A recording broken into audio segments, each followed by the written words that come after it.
final couple of sessions, which are going to be more heart level types of sessions. So because we're kind of diving into some of the the content related to the church fathers and Israel and things like that, I thought this might be a good time to do some Q&A. Victor from Brazil, hey man, thanks for tuning in. I pray that things are well down there. From a biblical point of view, it seems that the Great Tribulation will be very centralized and more difficult in Israel and Jerusalem. How do you think the Great Tribulation will affect the rest of the world, the West, for example? That's like a whole seminar series in itself right there. But I'll give a few of my thoughts and a few of my opinions. Some of these things are opinion. Just want to make sure to say that. And a lot of these things though are based on a study of a number of the scriptures that I don't have time in this context to let you inside the thought process behind why I think some of these things, but I can share a few of my thoughts on it. The first thing I'll say is I'll use this as a segue to recommend a resource by a friend of mine named Joel Richardson. He's got a book called Mideast Beast. That is like the coolest name for a book I've ever heard, Mideast Beast. But I would recommend that book because he addresses this issue specifically, and I believe, at least an audio book, that book is free on Audible, maybe some other places. So thank you, Joel, for your kindness and generosity and making those materials available to the body. May the Lord bless you for that, brother. I recommend that book because Joel really is an advocate of the thesis that the Antichrist empire is going to be a Middle East-based entity, and does a great job of breaking that down.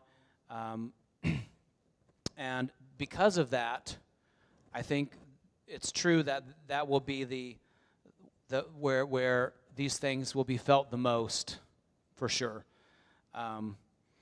within that region, because I believe that's where the Antichrist empire will be centered.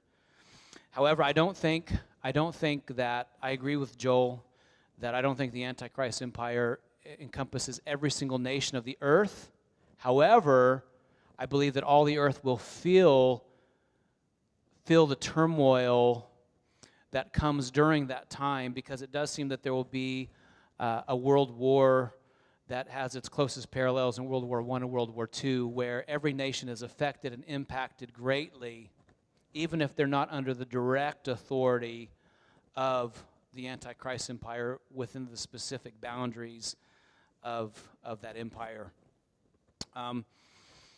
As far as, there's one particular aspect of this that I'll share, that I've put a lot of time and thought into this. Amos talks about the shaking among the nations for the people of Israel, kind of like a sieve sifting them out. And I know Art Katz has talked about this in other places. He was a Messianic believer, pretty forceful personality, but he talked about the sum. But the picture I have in my mind is when you read Zechariah 14 and the nations being the Jewish people being scattered among the nations again. It seems that some of them are going to be taken captive into exile. Jesus is going to be delivering them from those places when he returns from their captivity, whether that's prison camps or however that's going to look. But I do think that there's going to be a climactic witness of the cross as the Jews are scattered among the nations for one final time before Jesus comes and reclaims them and delivers them once and for all at his return. A climactic witness of Christ crucified, where the way I kind of picture it is, these places that God has prepared beforehand throughout the nations of the earth. Some people have referred to these as places of refuge, things like this. But this is actually going to tie in a little bit to what some of our topic this afternoon, though I won't specifically address its application in this context. But where, as God is shaking the nations, that believers from the nations who have understanding of what he's doing with the firstborn son, let's call the nations the believers from the various nations, let's call them the second-born son, or of the other sons of God who have been grafted in by faith, who are now in Yahweh's family, and they're crying out for God's deliverance of the firstborn son. That by the time, when these shakings take place and people are fleeing these regions, that the Holy Spirit and God, through his sovereign providence and leadership, however it works out, like he's going to get these Jewish exiles and refugees to the right place at the right time, to where they are exposed to different groups of believers from among the nations. So let's say, for example, that Zechariah 14 event happens, and some of them some Jews are being taken into exile, others are fleeing and running, and some believers in Egypt, whom the Lord's been speaking to about these things, somehow the Lord connects these two Jewish people to these Egyptian believers, and these Egyptian believers are ready for this. They've been prepared. God has prepared them ahead of time for what's coming, and just like Corrie ten Boom, they hide them someplace, or they give them some food, things like this, and they're laying down their lives. They're putting themselves at risk for the sake of these Jewish people who don't know Jesus, and they the hope is maybe these Jewish people, they'll be like, man, why are you doing this for me? There's scriptures that talk about the Jewish people being in time of great need. They may not have a lot of their normal wealth where they could pay back people for the kindness they're receiving. So they're receiving it freely. They're in a place of total need, and I see, picture Gentile believers going out of their way to sacrifice of their means and to put themselves at risk to help this fleeing Jewish family, for example. They hide them, and these Jewish people, they've seen the God of Israel and the Jewish Messiah whom he's chosen and he's appointed, whose love was displayed on that cross to deliver the Gentiles as well as the Jews. They see that Messiah's life and love lived out through an Egyptian face. And then next, the Lord continues shaking, and maybe at that point, these Egyptian believers, they have to take them to the next place. And maybe somehow, through some twist of circumstance, they end up down in Kenya. And now they're with these Kenyans. And these Kenyans, guess what? The Lord has been preparing them for this time that's coming. And these Kenyans, they don't have, maybe they at least, like, I think one particular church when we served in Kenya, it was a mind-blowing church because they had so little, but they were so generous and so giving and so self-sacrificial. Let's say that this Jewish family, after they were with that Egyptian person, and then another person, they're handed to them, just like kind of a World War II situation, and then somebody ends up losing their life as a martyr to protect them, and they actually watch another Gentile believer, maybe from Sudan, lay down his or her life to protect them. And they get on a boat, and somehow they end up in Mombasa, and they end up country in Egypt, in Kenya. They're at this church, and they see, wait a minute, these people, they have very little, but they feed us. They're feeding us instead of feeding themselves. And when they worship, there's this purity of worship that I have never seen before, which was my experience of this actual church. It was so provoking.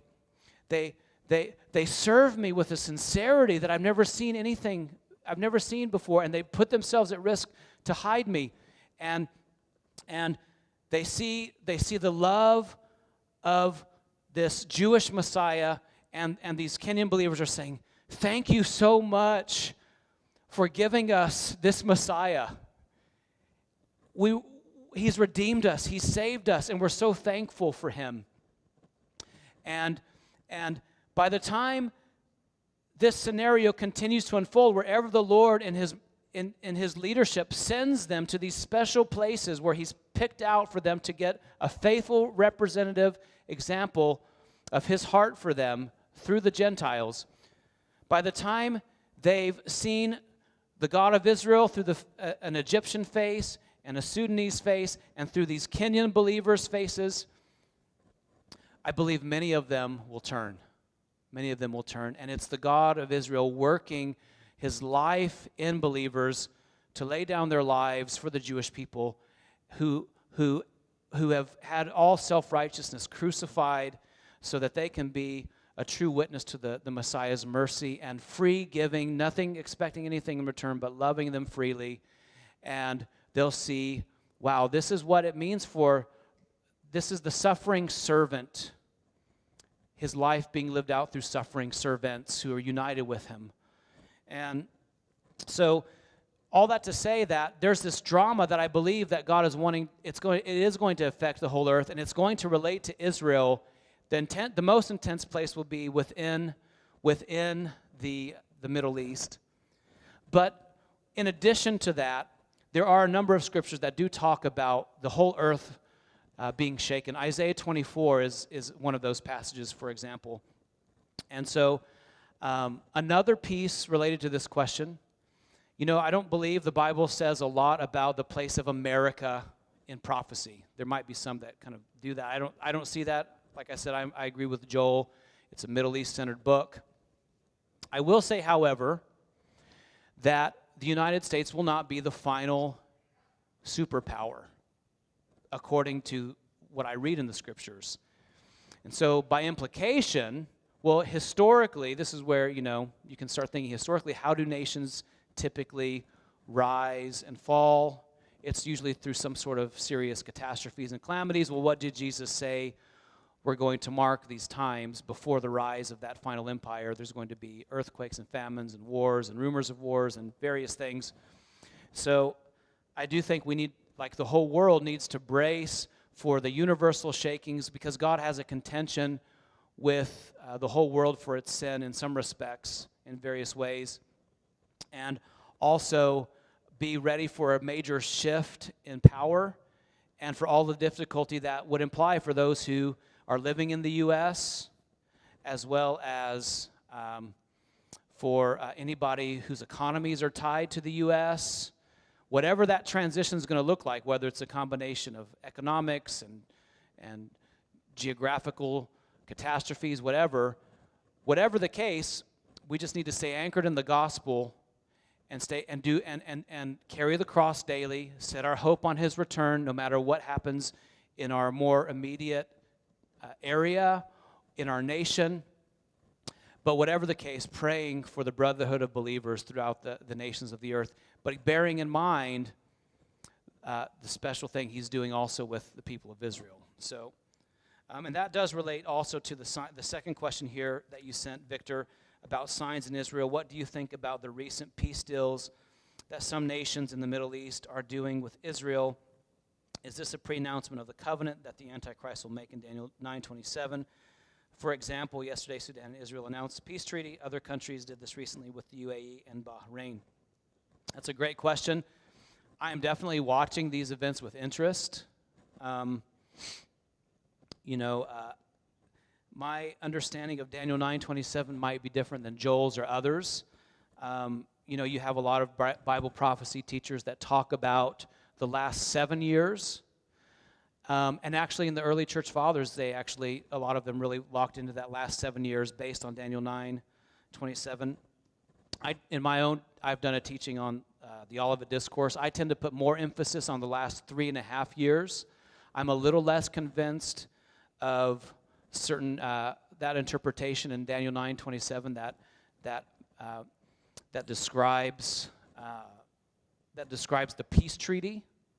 Although I will say, you have a statement in Isaiah that talks about this covenant with death, that God, whether that applies to the Antichrist.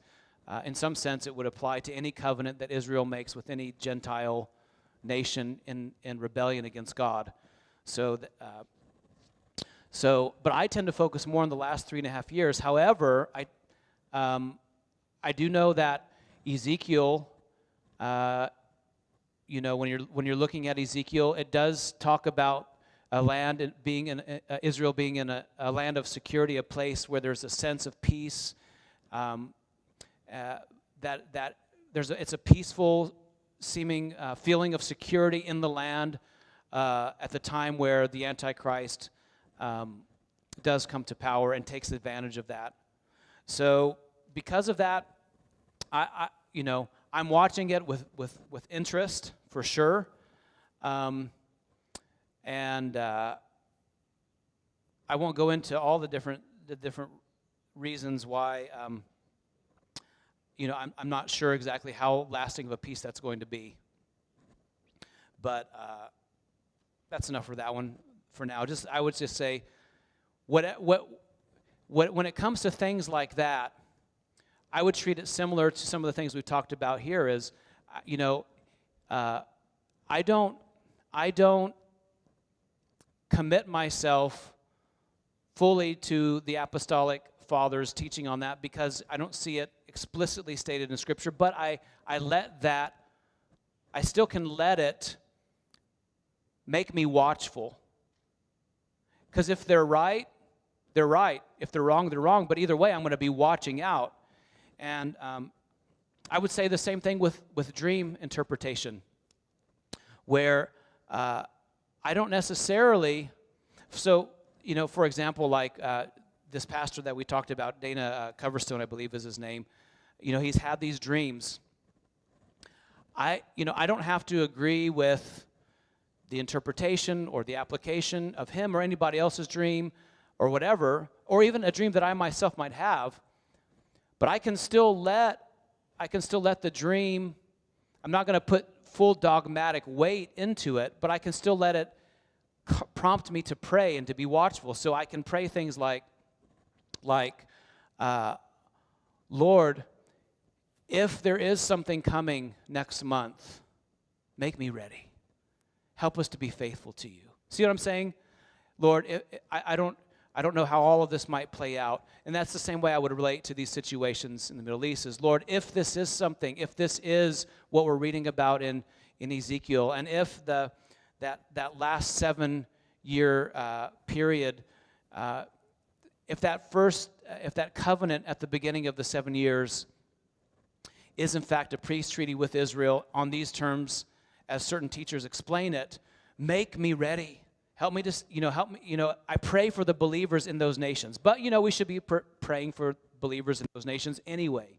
So that's what I'm saying. Just letting things like this be a means for producing the heart response in us without necessarily committing to, well, Bahrain is this and Sudan is this. Although I will say, this is where I would encourage you again to read Mideast Beast, that there are certain nations that we do need to be watching carefully. And then there will come a point where we see, I believe, an empire emerge that is clearly like, oh yeah, this is what we read about. And there'll be no doubt in our minds. But by that point, we'll have already been doing the thing, hopefully, that we'll just be continuing to doing even with greater earnestness at that time. So I did have that was a question I did have about dream interpretation. I'm going to end here so that I can kind of get ready for our next session.